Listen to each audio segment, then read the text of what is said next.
Hey guys, what's up? This is Metallum Fitness. I am your host for this video, Trey, or Jose, Coach Jose from Herbalife. I'm actually about to change up my website, which you can find in my Instagram bio under Trey_a.kino.story. And boom, there's the link to my Instagram and name. So y'all can go ahead and look at that up. Also, boom, is Fernie Ramirez's the editor. This gentleman, this beautiful looking man. What's up, man? That is his Instagram name right above me. Also, so yeah, this is a Q&A. I'm going to be answering questions I'm asked a lot. So it's not like there's a username or anything like that. These are questions I'm frequently asked. I explain them as much as I can on my Instagram, but you know, I don't want to sit there recording nonstop and it's just going to be ridiculously long. So I'm just going to keep this simple, short, sweet, and obviously you're going to edit it to make it look a lot better. Yeah, first question. How do you find a girl's G-spot? Okay, so, actually no, I'm just kidding. So, macros are macronutrients. A lot of people you may or may not hear them when you're starting again to working out, but everything is made up of a macro. You got proteins, carbs, fats. Okay, so those are what make up macronutrients. Every food you eat has that. Don't be looking through my nudes, please. So everything has that. You need an adequate amount, or when it comes to muscle creation, surplus, deficits, your macros are gonna change up per caloric intake for the day. So that is how macros work, and that is what macros are. Macros are the just main nutrition of everything. The proteins, the carbs, and the fats. Carbohydrates, the fats. Not saying the saturated fats, the trans fats, the whole fat in general is the macro for that food. And the protein, of course. When you're doing flexible dieting, make sure you know your correct macro intake for the day. That way you can include desserts, Pop-Tarts, for example, inside your diet without actually gaining fat. And it's very well possible. You just have to learn how much your macros are set for the day, which you can figure out. Because your fats, no matter your caloric intake, need to be 35% of your caloric intake if maximum, 35% maximum of fats if you're focusing on using carbs. If it's keto, it's a whole nother ballgame. It's actually like 75% of your caloric intake. But I want to really stress that out for fat macros because not a lot of people understand that. So ketosis, you want 75 to 90% of your macro intake being from fats. With having carbs in your diet, more carbs, you want to have 35% max of fat macros in your diet for the day or less. I like to keep mine a lot lower, like honestly maybe 15 to 20% of my macronutrient intake, but that's just me. So, surplus and a deficit. A caloric surplus is for gaining muscle. Well, you can gain muscle in a calorie deficit, but it's for getting size, for getting bigger faster, for getting stronger faster than you would in a deficit. A surplus is when you're going to go over your caloric maintenance so you can grow. That is what a surplus is.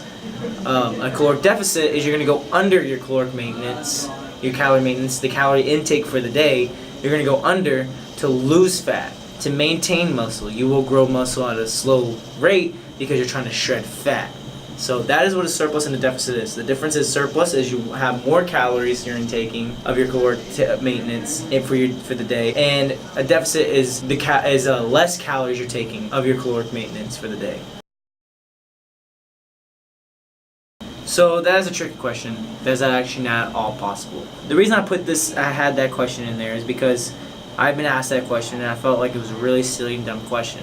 You have to understand that when it comes to eating in a caloric surplus, if that is your focus to getting the rapid strength and rapid size gain, you're going to gain a little bit of fat, depending on how you go at it. If you go at the surplus at a nice rate, 500 calories over every day, and 1 or 2 days out of the week, you do maybe caloric maintenance, or you have 200 calories of a calorie deficit for those 2 days, you're safe. You're doing good, and your body will gain very little fat. And a caloric surplus, no matter your routine, include some cardio because you want more fat burning process to take place and more endurance and body weight focus. Oh my god, this is so sorry. Are you part of this? What's up? Wanna say hi? No, what's up? Oh, I'm trying to get the internet. I gotta get my cut. Yeah, get your internet. Get it. Okay. Where we at? Oh yeah. Anyways, so you're gonna gain a little bit of fat. It's gonna happen. That's why you want to do a little bit more cardio at that time. Maybe a little intermittent fasting, so you're not so sensitive to insulin. You don't have such a sensitive insulin. Yeah, you're gonna, if you hit it right, 500 calories for 5 to 6 days out of the week. You can do 7 days, but you really have to focus on your macronutrients on that, because that is what's gonna help you focus on where you're gonna gain fat, like how much fat or how little fat you're gonna gain is by your macros and a caloric surplus. So that is what you must focus on, is your macros and a caloric surplus. So yeah, sometimes honestly it's not even good to go in a dirty bulk and just eat whatever you want. Unless you're like super skinny and then your metabolism, you know, you're used to eating whatever you want, and then now you're actually working out, so your body's actually going to take these foods and put it to the right places. You don't have to worry about that. You just worry about eating enough protein. But when you're someone who has been fat, who just got leaner, and who got really shredded, but whose body knows how to gain fat easily, you want to go at it safe. You want your macros correct, adequate, and you want to make sure your caloric surplus is no more than 500, maybe 700 on 1 or 2 days out of the week. Okay, so this is where you go into a deficit. Now your metabolism cannot take all of a sudden dropping to a low calories. Like you're trying to drop 1,000 calories, your body cannot honestly take that. You need to go at it slowly. The first week of a caloric deficit, you want 200 calories deficit max, in my opinion, every day. That's how you want to do it, slowly and nice. After about a week or two, depending on how you're feeling with your muscle gain and fat burning, if you're doing good on maintaining muscle, maintaining strength, growing strength, you're good. That's gonna happen naturally. That is gonna happen either way. If you went in a huge caloric deficit or a small one at first, take it slow, getting used to it, because you don't want to go on a crash diet from starving yourself. So, due to the fact is, the very beginning of your deficit, you're gonna have a lot of strength gains. It's gonna stay steady and everything.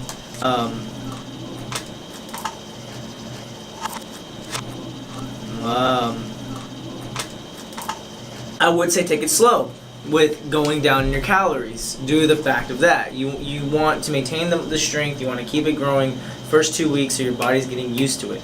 So first 2 weeks, go from a 200 calorie deficit to a 300 calorie deficit. After that, slowly work your way up by week up to a 500 calorie deficit, and you're golden. Every now and on each day, not by the whole week, on each day, it needs to be a 500 calorie deficit, between 200 to 500. That's the max. So when you get to the 500 calorie mark, 2 days out of your week need to be a 200 calorie deficit. That's it for the fat burning. But always make sure your macros are correct. That is big key to losing fat, having a flexible diet, is your macros got to be on point, especially when you keep it going. Okay, so caloric maintenance is literally the calories and macros you need to take to maintain the exact body composition that you have. However your body is right now, you eat the correct, to get caloric maintenance, you take your body weight, times it by 15. Boom, that's it. That's your calories for the day. That's your calories every day to take to maintain the same weight, fat, everything, the rest of your life. Don't do that. The only time you should do that is when you hit a specific body fat level that you're comfortable with, a specific body structure you're comfortable with, and you want to maintain that for a while. Then you do that. But when you do that, 1 or 2 days out of the week, you need to be in a small, slight deficit, like 200, maybe even, this is the time you can do a 100 calorie deficit if you're just trying to maintain. But to figure out the maintenance, you've got to take your body weight and times it by 15. And that's it. Next question. Stretch. That's the easiest thing. Stretch before and after a workout. Some people say just only after. Definitely after. Point blank period, after your workout. Not always the time before, because actually if you overstretch, it can actually affect you. Surprisingly, it can mess up your muscles. Some people say during workouts too. Have you heard that? Yes. Actually, that's a good thing to say. When you're working out, let's say you're hitting back up for the moment, stretch your chest.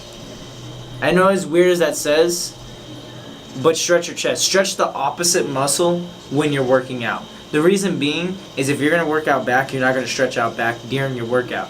Reason being for that is because you're going to activate it during that rest period. You don't want to activate that muscle when you're in your rest period. You want to let it rest for that time being. So activate the antagonizing muscle. This is going to cause muscle growth to the muscle you're hitting. And the way... This is where I forget the big words. Metallum. The way... So when you do the antagonizing muscle to stretch... So let's say I'm hitting back. So I go and stretch out my chest. I'm not activating my back, but I'm posturing my back. You're going to posture your other muscle pretty much. So that is why when you stretch during your workout, stretch the antagonizing muscle. That is what you want to do. I'm gonna come in real quick. Can I have a question? Yeah, what's up?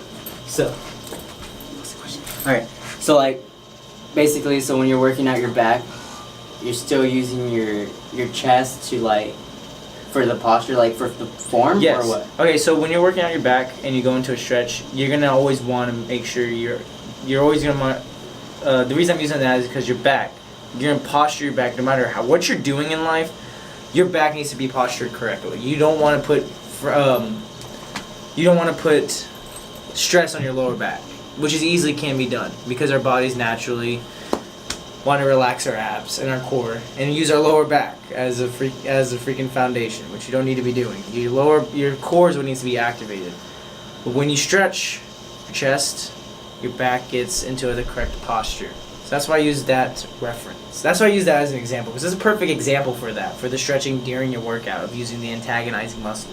And so like, so when you're doing, say for example, like if you're doing chest, do you stretch out your back? Since if you're doing back, you stretch out your chest. You completely will stretch out your back. So like you said, like stretch out the opposite muscle. Let's say I'm doing bench, then I'm gonna go. It's gonna be weird. I'll get over and I'll stretch out like this. This will stretch out my back and then posture my chest correctly. Alright. And you don't want to hit your chest because of the fact. The reason why you go with the antagonizing. Okay, here it is. The reason why I go with the antagonizing muscle is because you will activate the chest. If you ever do supersets, a good correct superset is literally like chest. You would go superset it with back. This will cause growth in both the muscles being used. Major growth. Antagonizing muscles is a true superset. Stretching the antagonizing muscle is a true stretch during a workout. Sure. Stretch definitely always after. If you don't get it before, stretch immediately after. It is very vital you stretch, or else you will get injuries. You're not a god. You will hurt yourself. I've done it. I've almost screwed up my knee. I had it growing in unevenly because I wasn't stretching right. And I have gotten many muscle spasms and nerve and nerve pinches in my trap and my shoulder area that prevented me from working out for. Ice and heat. Straight up. From me personally, when I pinch this nerve quite a bit when doing muscle ups and just overhead presses, and sometimes even benching, I will stretch like crazy. But there are some stretches. Okay, you need to really focus on the bending of that nerve. I guess you could say. I mean, no, cut that part. You want to cool down that where your nerve is pinched at. You want to cool it down and you want to heat it back up so that starts to relax itself. You need it to relax. So hot and ice packs, ice and hot, whatever work comes first.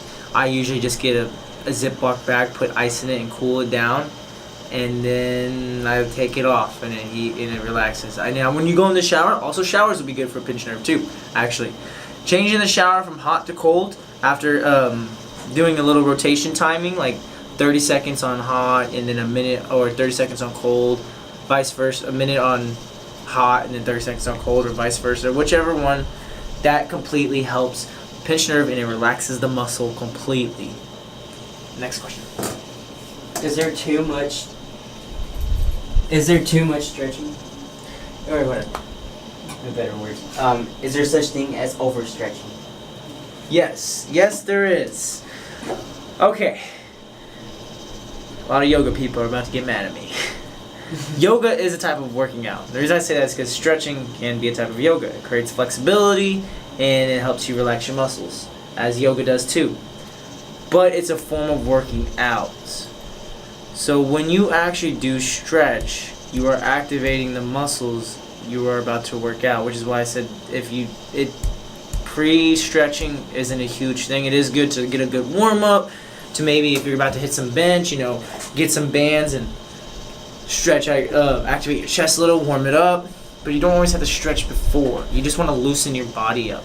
So yes, overstretching can be bad because you can overactivate the muscles, start them to work, to get to working, and you're not really warming them up. You're just causing them to start working. Don't overstretch. What you should definitely do is get a massage. Get a good massage. Have a friend, family member, I don't care. Go to a masseuse, get a massage. Those will help you so much with pain, with any injuries that are coming on. You want a massage. That's how I got my knees to even back out. But I think that was the last question, right? That was the last question. Yeah, so that's pretty much it. Next Q&A will probably be more on nutrition, maybe a couple of exercises, something like that. I really do hope this helps a lot. Please write notes down for this because it's a lot. I spent 6 years learning all of this. It is a lot. I try to simplify it as much as I can, but keep watching my videos. Go on Instagram, follow me, follow Fernie. We also post our Herbalife crew on there. Our friends who work out with us, we put them on there. Y'all can check out their Instagrams and everything, see what they do. Just follow us, check things out. There's great content. I give out a lot of information about nutrition. I'm starting to get more into yoga and to really making myself flexible. When you're doing yoga or that, honestly, I would say the perfect time is 15 minutes. If you really like lifting weights a lot every day, perfect time 15 minutes every other day. That's all you need to do for yoga. If you're a huge yoga enthusiast, then you might not be doing as much lifting and everything, because once again, yoga is another form of working out. But so yeah, stretch accordingly. But yeah, check out more of stay tuned for more videos. This is our Q&A. I apologize to the fans that me and Fernie are busy men. We are always going to keep you updated when we post. We're going to always keep our posts we're going to start doing three videos a week. May not be on the day that we say, but we are going to keep y'all posted with what day it's going to come out. Like today, we had a workout vlog, a day in the life vlog come out today. Tomorrow will probably be the Q&A and also the lifestyle vlog. We also have another video, a little side video that Fernie got videotaped in. We went all worked out on our lower body, did heavy deadlifts. Everyone ran around doing deadlifts. It was fun. It was G's first time. Tag her Instagram name in the video. No, for sure. So like I said, follow me at Trey Aquino Story. Fernie Ramirez Fernie Ramirez 7. Fernie Ramirez. I got everything. Everything's gonna be in the link in this. Everything's gonna be in the link in the description. Everything's gonna be in the link. The description. All links are in the description below. So like, subscribe. Also, comments would be nice. If y'all know more information about any of these questions, please comment. I am not ever going to shy away from someone who's more knowledgeable than me at any of this, because it is always great to learn from others. Business-wise, life-wise, in general, just learn from other people who are more intelligent than you. Don't be ignorant and close-minded. You guys have a wonderful night. Like and subscribe. This is Metallum Fitness, and we are the CEOs.